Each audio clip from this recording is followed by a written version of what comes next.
they're hardcore games. Games are hard, they're hardcore games.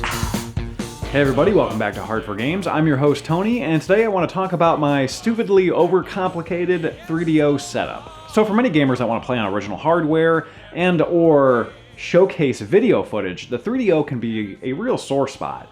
It's got a number of pros, but it also has some serious cons, especially when it comes to capturing its video output and even saving. Now, we're going to start with talking about the video output, and then later in the video, talk about how the saving works on the system. So the 3DO doesn't have native RGB out. To get that, you'd have to mod it, unfortunately. However, it does have S-Video out, at least on the Panasonic FZ-1, which is a nice upgrade from composite video. Unfortunately, though, the system outputs 480i, meaning that it kind of has this sort of blurry, jaggy, double image interlace look about it. So even with the S-Video out, it kind of looks garbagey and almost sort of back to the composite level of quality, at least to my eyes anyways. So thanks to a My Life in Gaming episode, which I'll put a link to in the description below, I learned that there's actually a model of the Panasonic 3DO that has a toggle, a mode button, between 240p and 480i. Mode A being 480i and Mode B being 240p.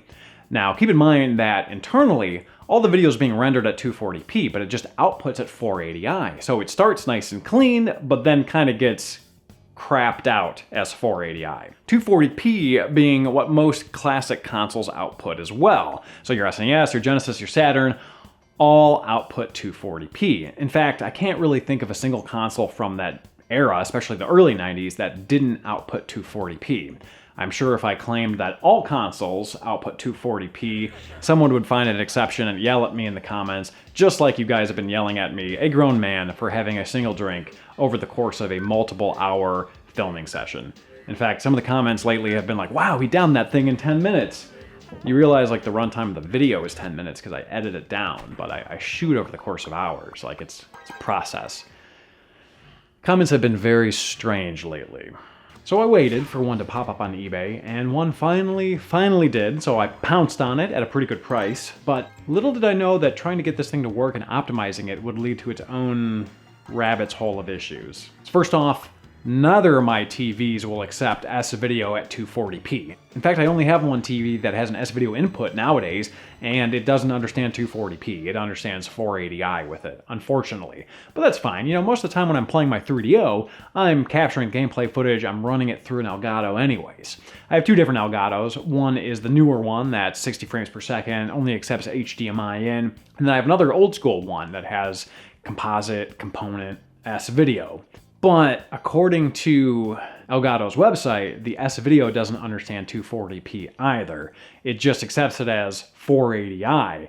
So when you take a look at the difference here between my capture with the S-Video dongle at the 240p mode and the 480i mode, it's functionally no different. It does not take advantage of this mode whatsoever because it can't. So I was back to square one. Now keep in mind though, if you were playing like on a CRT television, putting it on mode B, which is the 240p mode, you wouldn't really have a problem here. It would be fine. But I'm kind of more so talking about newer televisions and also how to capture it. But the rabbit's hole that I'm tumbling down here actually helped me enhance the video further. So this problem was actually a good thing.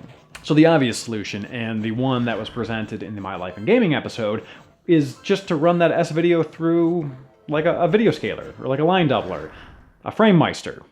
Problem is I don't own a Framemeister. This way you can scale up and change the resolution to something that your television or your capture device would understand. Problem is a couple years ago I opted for an OSSC, which does not have an S-Video input.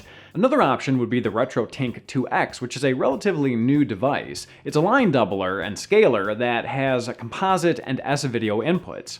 However, at the time of making this video, I was looking for something that I could get relatively quickly, and at least on the one particular site that I was trying to purchase it on, it seemed to be on back order or pre-order or something like that. That doesn't mean that it's on back order or pre-order on every site, it just so happened to be that I was having some difficulty myself.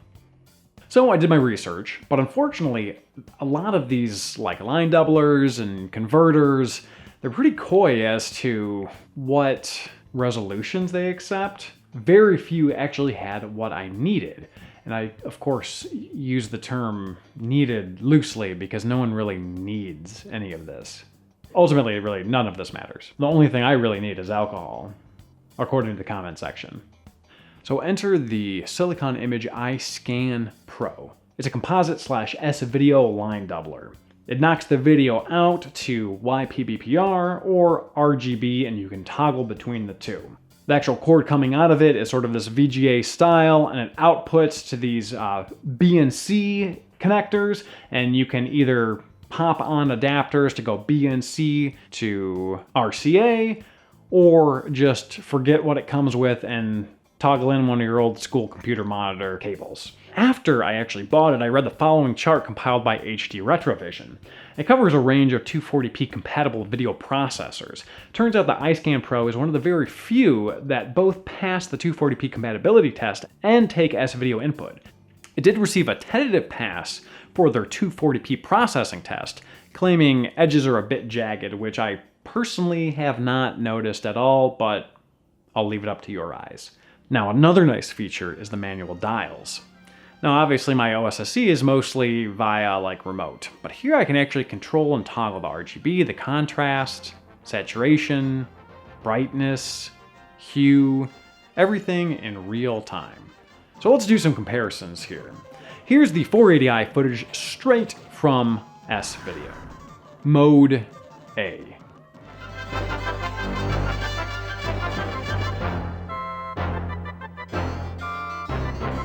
Here's the 240p footage understood as 480i because the Elgato doesn't really understand the 240p.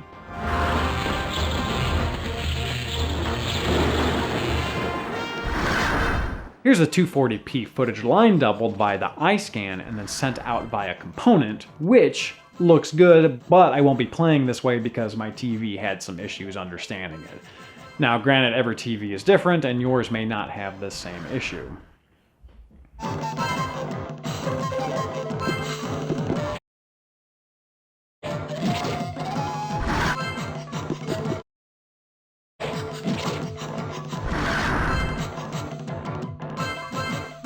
Here's the 240p footage line doubled via the iScan, then line doubled again via the OSSC.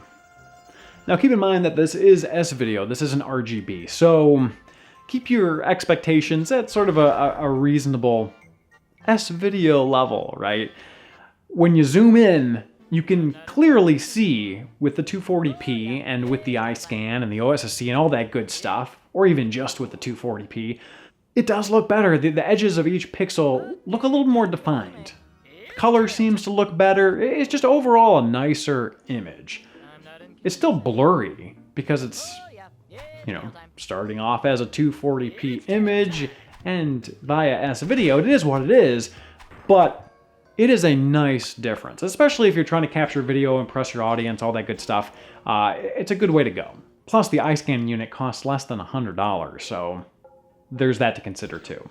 I should also mention that in the My Life in Gaming episode that I referenced earlier, they had mentioned that when you switch it from the 480i to the 240p mode, the system no longer has to process the video to get it to 480i.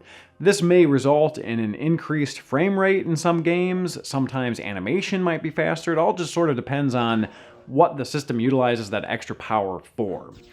Here I'm playing Escape from Monster Manor, and it seems like it's increasing the movement speed. I'm definitely a lot zippier than I normally am in the 480i mode. So, since this is a game that already has kind of loosey-goosey controls, just sort of beware and experiment. It might make the game a little bit unplayable depending on what it is, or it may enhance your experience. So lastly, another big issue with the 3DO is the saving system.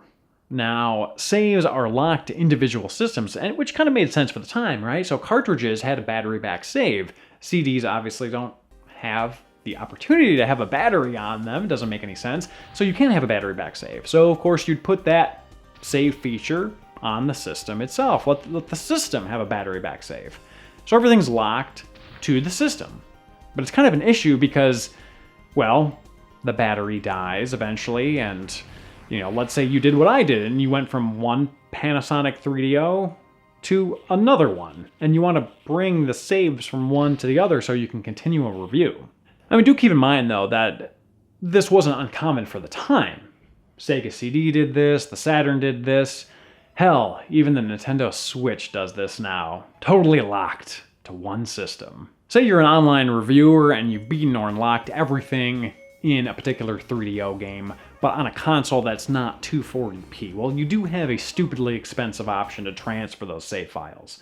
This option really isn't that practical, but it does exist. There is a peripheral, a memory unit, that you can transfer and back up saves to.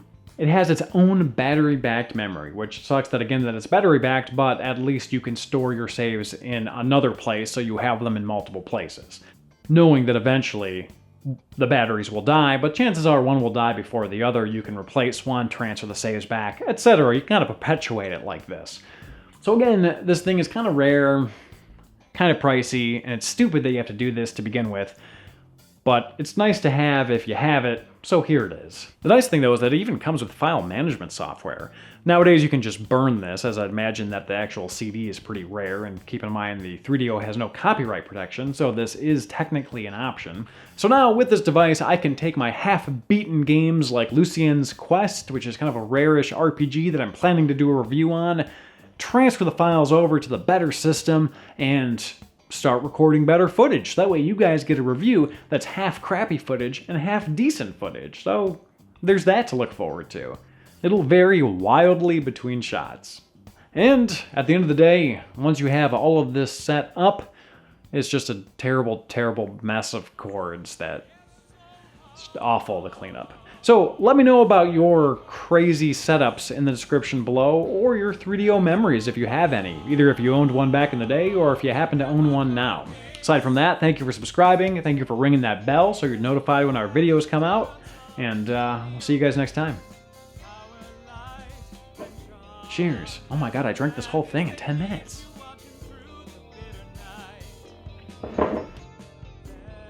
Thank you again for watching. If you enjoyed this video, feel free to give it a like and a share, and we will see you guys next time.